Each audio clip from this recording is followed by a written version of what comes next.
listeners and viewers, back for another episode. This is the Faison podcast. You know how we doing it out here. Episode 110. We're gonna talk about the Bird Box. That's trending. Everybody's talking about it.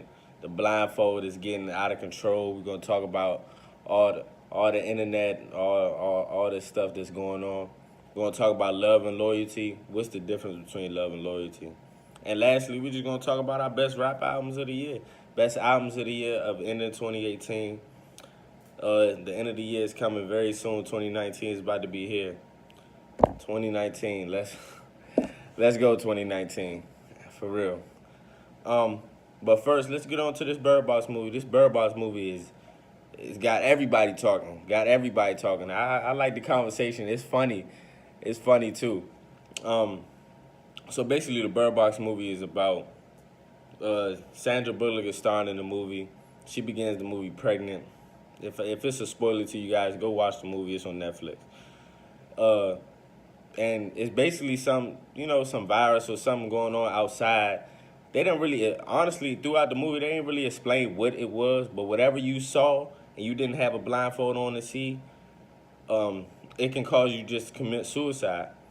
It was something going on in Russia in the beginning of the movie, and I'm not even sure where it took place, but where they were at, it was happening again. So Sandra Bullock and seven other people had to go in the house. After all this happened, everybody committing suicide. So they basically escaped the apocalypse or whatever, because you ran inside before you could see whatever it was for you to commit suicide. So, long story short, a bunch of stuff went on in the house. It was food supplies, basically the apocalypse, basically the end of the world. So, it's going through present and the past. So, in the present day, she's going through a river. And she has to pass basically go through outside, but you can't. You have to be blindfolded, because if you're not blindfolded, you're going to commit suicide. You're going to kill yourself. It's like whatever the air is consuming, whatever that may be. So basically, she got her blindfolds on. And let me get on y'all. Hey guys, we can never do nothing. So I seen on Instagram today somebody blindfolded while doing hair. Your lace front about to be in the back of your head, shorty. The back of your head, shorty. Blindfolding. People blindfolded playing basketball. All right, back to the movie. But basically, while they're in the house, and I'm sick of this. Why the black person always got to die? My man Lil Real had to die in the movie, sacrificing for these mother. They went to go get food in the food store.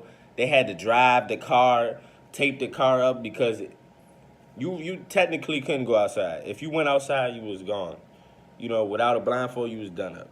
So they had to drive basically blind, because they had to cover it all up and had to go by the navigational system. They get to the food store or whatever. My man Real worked there. He advised them to go there. He had the key to get in the store or whatever. They all good. We about to grub. We about to get all the food. You always got that. I'm sorry to say, you always got that one ignorant white person in the movie, of a scary movie. Just like you have everybody killing the black person, you have stereotypes. So he acting ignorant or whatever. The door in the back gets to going off or whatever. He come out, little fat dude that worked there come out. You gotta see, come see. He like 300, 400 pounds, about to break the door down. My man Rail had to go out there, sacrifice, get killed. Man, long story short, man, these scary movies, man, or whatever suspenseful movies, y'all gotta stop killing us off. Y'all gotta stop killing us off. The white shorty that was pregnant, Sandra Bullock was pregnant too. The white shorty that was pregnant, letting anybody in the house. You just letting cuz in the house. He looks suspicious already. He's setting up a whole table, a demon. What is going on? And then y'all end the movie off of a school of blind. And look, this Bird Box movie got me stressing, bro. It got me stressing because it could possibly, something like that can actually happen. Some wild stuff like that. It's not far-fetched. But it's like in every suspenseful movie, it's always something so dumb happening. Like the last like good. I mean, there was a good movie. Like they kind of ruined the ending, but the last really good scary movie to me was like The Conjuring. Just the concept, the format of it. Like Bird Box got everybody talking. It's funny, like too, because the birds would go off and stuff like that and basically whatever that was in the air or in the wind, it was trying to get you to commit suicide. So while they're on this river, she's with her two kids. One of the kids was the other woman's. Um, she told Sandra Bullock, "Can you please take care of my children?" Da da da da. Sandra Bullock makes it out the house. She's really the only one that makes it. Everybody else is killed. She has to cross this river in order to get to the other side of where I guess the wind and whatever the case may be is not blowing anymore and it's not trying to kill you, whatever. But she was going across the river, and it was just so many temptations of her trying to take off the blindfold. So now you got memes of her. Now you got memes of like, oh yeah, girl. Like I seen a meme. It was like, oh yeah, shorty, hey shorty, shorty looking good over there, and peeking up the blindfold. Man, I can't with the internet. Bird Box is a good movie. Y'all gotta go see it, but the ending just messed me up. I was done at that at the ending. Like that blew me. So our next topic, get off the Bird Box, 'cause that was funny. Our next topic is love and loyalty. What's the difference between love and loyalty? I feel like love, and this is what 21 Savage was talking about in his interview with the Breakfast Club. He was saying like love, you really like if you're with somebody and you're accustomed to loving them, like say for example your parents, like, and I'm not saying you have to love them, like, a lot of people in certain situations, I don't want to speak in that realm, but like, there's people that are supposed to love you, you know what I'm saying? You really can't get away from that. That's love. And somebody like from your girlfriend or whatever, that's love for y'all to being together every day. Y'all gonna end up loving each other. But at the same time, nobody can teach you loyalty. I feel like loyalty overrules love because you can love somebody and betray them and break their heart.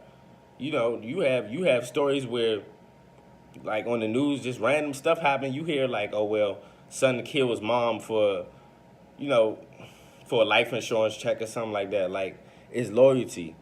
Like you could love a female could love a man, but that won't stop them from cheating. Like that won't stop them from temptation. It doesn't matter. Loyalty is loyalty is really a fine line. You really can't cross. It's either you loyal or you not.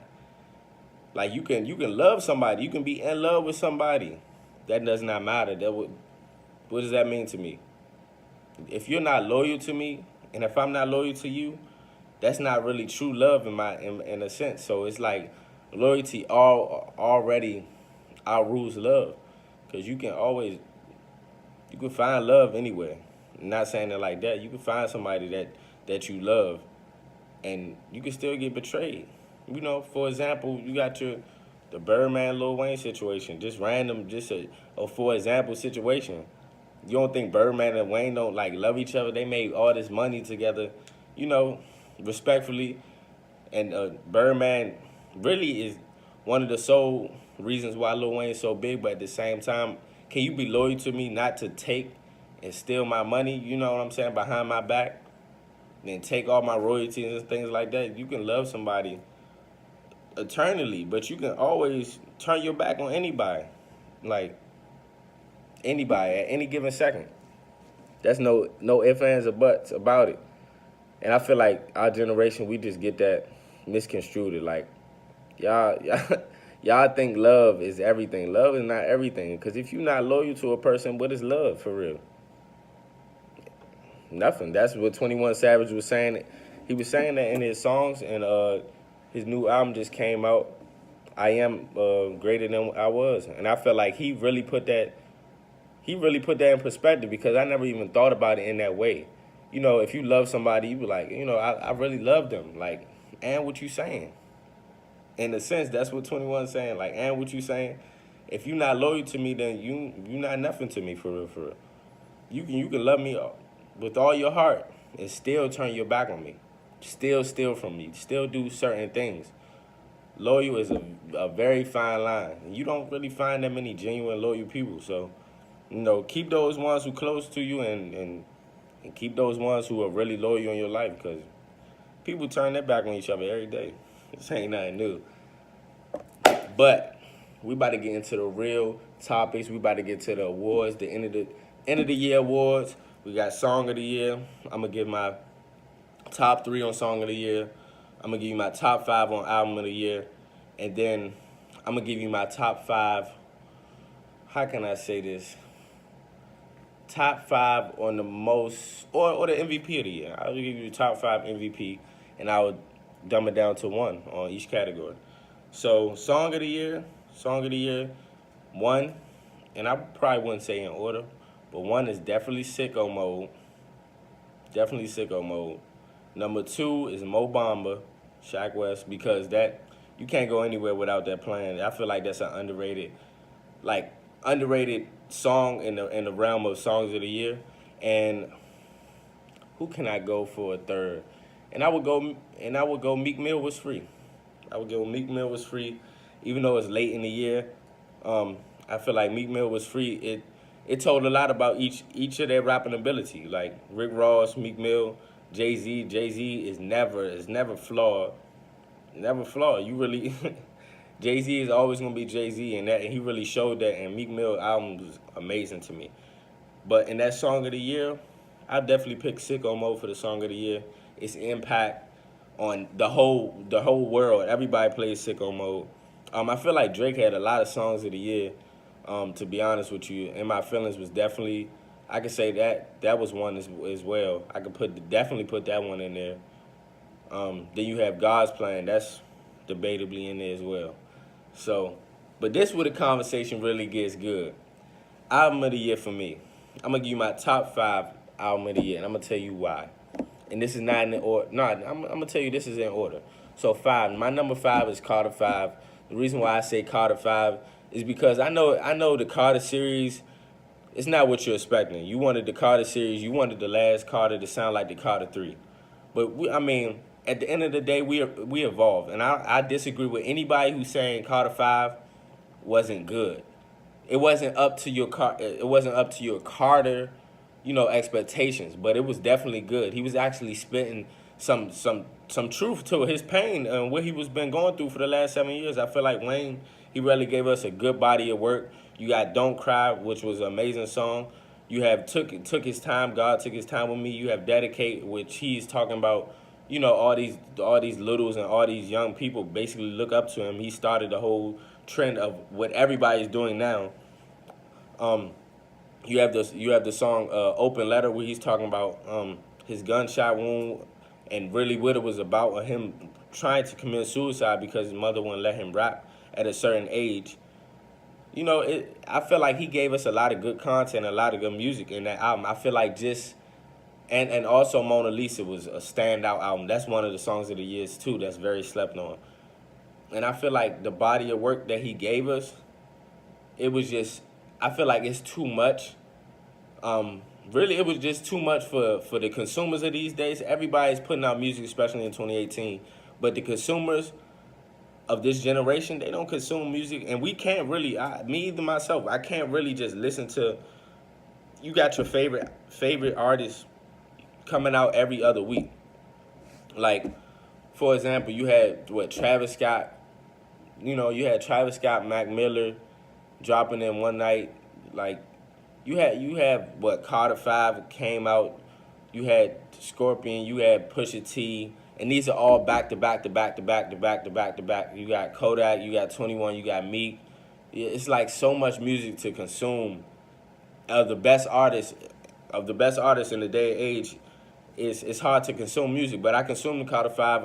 I might be slightly biased, but at the same time, that's one of my favorite rappers, and it is my favorite rapper of all time. Wayne is. And I feel like he gave us a good body of work. So I would definitely put him in that top 5 conversation. I really would. I have others that I could possibly put in, definitely, but I would put him in that top 5. Number 4. So number 4 was kind of tough for me, but I'm going to say, in my opinion, I think J. Cole KOD. J. Cole KOD was definitely, it came out during the summer, but it was definitely one of the most impactful albums to me. Because J. Cole, he actually changed the way his delivery, his flow, he changed. What people knock on J. Cole with is they wish he worked with other people.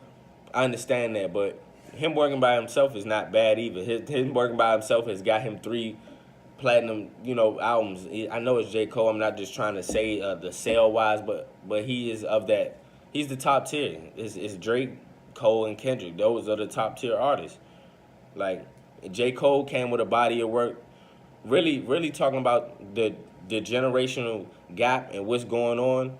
Talking about how we base everything off of social media. How we really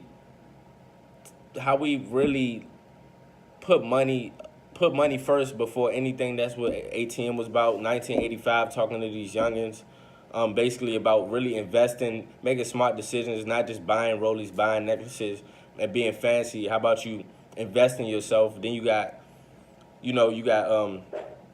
what's it called? The Addict song, where he's talking about his pain, what he's going through, experiencing things. His mother is an addict. People didn't know that. He's saying a lot of different things in each different song. You have Kevin's Heart, where he's having a vulnerable moment about, what Kevin Hart was going through, and it was clever how he put in the song. So I really feel for J. Cole's album. I really loved it. Of course, one of the best lyricists we have out.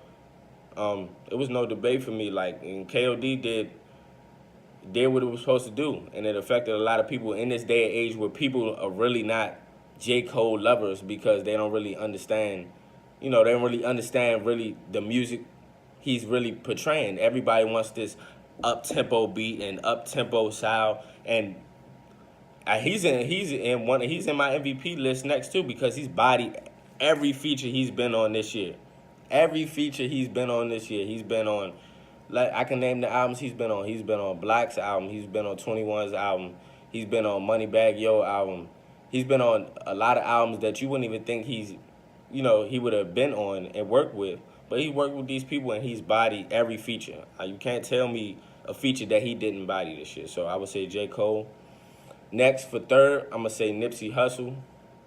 I'm going to definitely say Nipsey Hussle, Victory Lap. I feel like he really stamped himself. Even he dropped his album kind of earlier in the year, and it's still being talked about because his lyrics, it's not even just his lyrics, it's the content in which he put out and what he's talking about.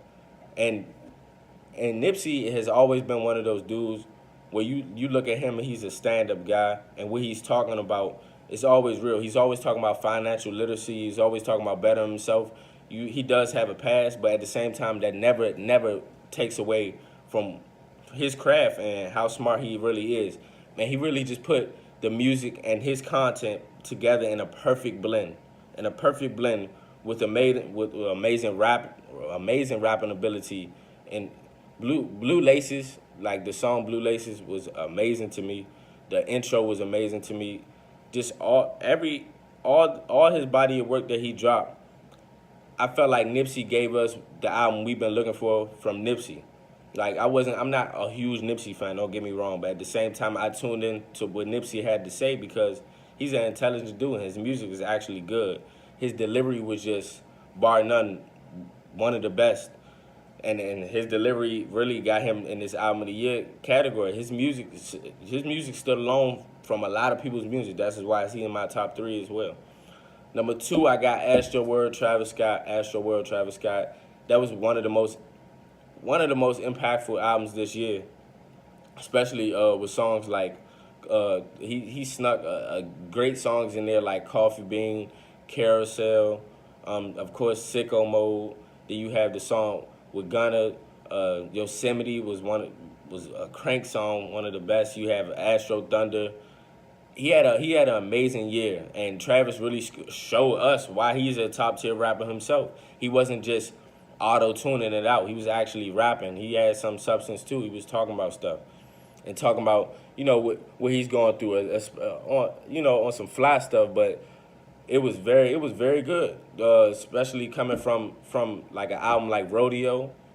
and coming back and making Astro World stood alone, and it has the best record of the year on there, in my opinion, or best song of the year on there. And number one, I know it's late in the year and he dropped it. It was late, but Meek Mill is debatably the MVP of this year, and Championships was bar none, in my opinion, the best album completely all the way through. His song had so much substance. It had great rapping ability. It had content. He's talking about reform. He's talking about how he can make himself better. He's talking about what he's going through in his life. Not just talking about rolling my wrists and how many cars I got. He's actually talking stuff of substance, and all his songs are fire. Like I played Championships all the way through the top to bottom. It's like a flawless album. The song Championships is one of my favorite. Trauma is one of my favorite. He's really just talking about mental health kind of, and like how the rap game actually has PTSD, and especially with things he's going through in his own hood of Philly. You know, well, of course, have the songs "Was Free," 24/7 with LMA. He just bodied the body of work was just it was bar none the best to me, and I feel like that's the best Meek work. We might be speaking too soon, but I haven't seen Meek put everything together just like this, and that's what we're expecting from all these artists is really to grow. Like we want to see you grow in your music. We don't want to keep hearing the same type of music from you, and that's why a lot of people had knocks on Wayne for kind of so long too. Even though he's a great rapper, we want to hear we want to hear what you're going through in your everyday life. It's a lot of tabs and tabloids and things coming up in your name, or we don't hear you unless you drop music, so we want to hear that in your music. So those are my top 5 albums. I know you guys have your opinions, but those are my top 5 this year. And my top 5 MVPs, I have Meek Mill, and this is no particular order, but I will tell you who's my MVP of this year. You have Meek Mill, Cardi B, Drake, Pusha T, and for the last one,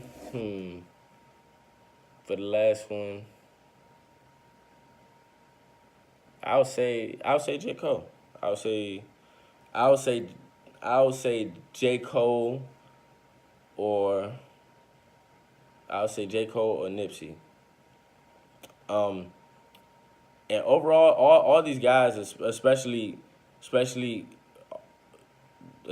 Cardi. Cardi, she bodied this year. In my opinion, and Drake had the best year, like number wise. He had the best year streaming wise. He had the best year song wise. And I love Scorpion. Don't get me wrong, I love Scorpion, but I feel like Scorpion was just a little too long. If you condense Scorpion a little bit, Scorpion is bar none a great album, and definitely in the album of the year conversation, no doubt. And I love Drake. That's one of my favorite artists. He is my favorite artist. Artist wise, he is my favorite artist. But I feel like he had an amazing year. It's bar none. He's definitely in this conversation. Easy. Meek Mill, from what he has gone through a year ago, we wouldn't even have expected Meek to be coming out with an album of this magnitude. So just him alone, and actually he's actually doing great with his community, great reform, great, talking to these people that are actually wealthy and white wealthy man to actually change things and how our judicial system is. So I much respect to him, and he dropped an amazing album. I feel like this album of the year. Cardi B, bar none, like the most amazing year. She's shown her growth in the last 2 years, and she bodied this year. Her album Invasion of Privacy is probably my top 10 albums. She bodied that album. She's been bodying every single song she has. She's probably the most popular, other than Drake, most popular celebrity right now. I mean, besides Drake and, Beyonce and Jay-Z, of course. But she's bodied this whole year. Like, everything Cardi has touched is turned into fire. She's bodied this year. All praise to Cardi. Travis Scott, I think I did put him in the MVP. I could be tripping, but Travis Scott is definitely has had an MVP year. That's who I would replace for J. Cole or Nipsey Hussle, to be honest, because Travis Scott showed he could be in that top tier of rappers. He showed he can be in that top tier. And that album, you can play that all the way through. He's had a lot of features on his albums, but those features is his bag because he's bodying those features like, like nobody's on them. Those are his type of songs. He made those his type of songs, not like whoever the feature was, getting into their lane. They had to come into his lane, and he bodied the whole album. And Pusha T, because Pusha T put out amazing body of work. I would say he's the definitely top 2 rap albums of the year. I just wouldn't say album of the year. Solely off the not, I would say just because it was too short, but at the same time it worked. It was a great album for Pusha T. It was a great album for Pusha T. Pusha T definitely knew what he was doing and where he wanted to go with that album. Pusha T is one of the best lyricists, you know, to really rap. He's definitely in that conversation, and he bodied Daytona. And off the Drake alone, he won that battle, and we just gonna keep it real. He did win that battle, and there was a lot of credibility to him and how he handled the situation. A lot of people are not handling that situation with Drake in that realm. They're not. Sure, Drake showing much attention to it brought more eyes to Pusha T, but Pusha T stood alone. It definitely stood alone. And that's my end of the year rapper, man. I hope y'all have an amazing holiday. Have a great new year. I will be back 2019. We're going to be back with more. We're going to have a whole setup. About to have microphones. About to get everything together. But I love you guys, man. Thank you guys for listening. All right. Peace out. Have a happy new year.